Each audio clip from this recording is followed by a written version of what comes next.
Hey guys, I'm MegaGWolf and welcome back to the Sonic Fan Showcase. It's been a little while since I've done one of these, so we're back with a rather interesting take on a fan game, and quite a difficult one to track down even if you Google it. I present you with Sonic Rebirth. Why is it called Sonic Rebirth? Well, for those of you who are Wii owners, you may be aware of something like Castlevania Rebirth or Gradius Rebirth. What those two games did in particular was take the original title and spruce it up, giving it new graphics, new improved sound and music. And if you may have guessed, this is exactly the same thing but with Sonic 1. So if you're coming here today expecting originality, unfortunately you might not be that impressed. But it does present us with some interesting ideas, and overall it's just a nice experience to play. One of the nice added features is that they've added cutscenes now. They're pretty quick so they don't stick around, although they give you these nice little drawings to look at as you're reading the text, with some spelling mistakes by the way. Really, they're completely unnecessary, because who really cares about a story in Sonic 1? But I think it's a cute little addition that I believe you can also skip, so, you know, no harm done. So let's begin Green Hill Act 1, and straight away you're going to notice a huge difference in graphics. Well, no duh really. Everything looks very cartoony, very smooth. I have seen a lot of comments out there that don't particularly like the way that Sonic himself looks. I personally don't mind it. I think it's a very nice little animation he's got going on there. A very cutely drawn sprite he has there. Very chibi-like. But overall, I think the art in the game is very good. The shading is nice, and it all has its own stylized feeling, so nothing stands out like it was drawn by a different person or drawn differently in any way. And again, it's a major improvement from the original, a lot like the Rebirth series has done to the originals.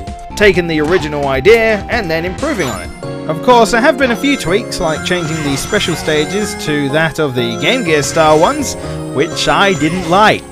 Something is telling me I'm really only liking Sonic 3 special stages. I'm sorry, but with special stages like this, I just don't find any fun out of it. If you do one thing wrong, you can all of a sudden pinball all over the place and just completely lose track of what you're doing. It's not fun and it's not challenging, so it doesn't feel like I get rewarded. It feels like I'm lucky half the time. But yeah, these are the special stages. Now, when it comes to the music's all the same, except it's been remixed in MIDI. Oh boy, MIDI. At least, that's what you would be saying if it wasn't oddly good. Seriously, the way that the MIDI actually works in this game actually suits a lot of the levels. But what I do remember is there was originally a download which gave you a higher quality MP3 version, which gave you actual remixes to the soundtrack. I'd also like to note that this footage was actually recorded live on stream, so me standing there, I'm probably talking to someone. Now, some of the major changes in this game is actually to do with Sonic. Yeah, he feels a bit floaty sometimes and his acceleration isn't the best. But they have given him the spin dash. And really the only other thing that I noticed was the fact that Sonic's sprite is increased. Things that originally didn't crush you now will. Also, you know Michael Jackson's involvement with this game? Well, apparently Sonic can moonwalk on lava. How fucking cool is that? So yeah, there are still a few bugs in the game, but unfortunately I don't see them getting fixed anytime soon, as, well, this game seems to be very hard to find, and I doubt there are any updates. It's a shame that this seems to have just been removed from the internet. It's like weird, because it's really nice for what it is. As you saw at the beginning, you can also play as Tails, and he has his ability to fly, so you can definitely break a couple of levels with that. The game also has a ranking system for each level, so try your best to get all A ranks and reward yourself with absolutely nothing. But the game also gives you emblems, as each stage, or act rather, has 3 missions to it, generally involving finding a lost Chow or collecting a certain amount of rings. And there is actually a point into collecting the emblems. Collecting the emblems unlocks special hidden content. As you unlock emblems, you unlock new artwork and stages. I kind of find it neat that you unlock the artwork, and you unlock 6 stages from the original Game Gear game of Sonic the Hedgehog, completely remade in the Sonic Rebirth style, so it's really cool.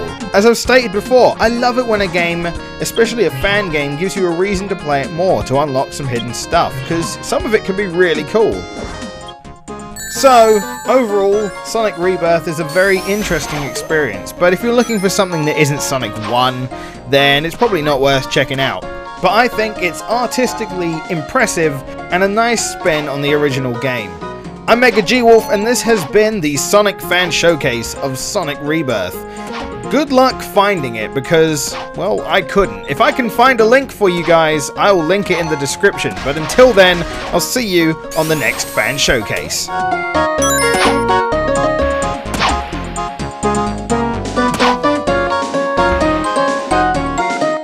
Guys, I know I get a lot of comments on these videos about what to play next in the showcase, but with all the videos I make, it's hard to keep track. But there is a place that you can post your suggestions with a good chance of me seeing and reading them. Click the link in the description and you'll go to the MegaGZone.com forums. In there I have a thread which is devoted to the hack and fan showcases. Post your recommendations in there with a little bit about the game. Thank you, and I'll see you next time.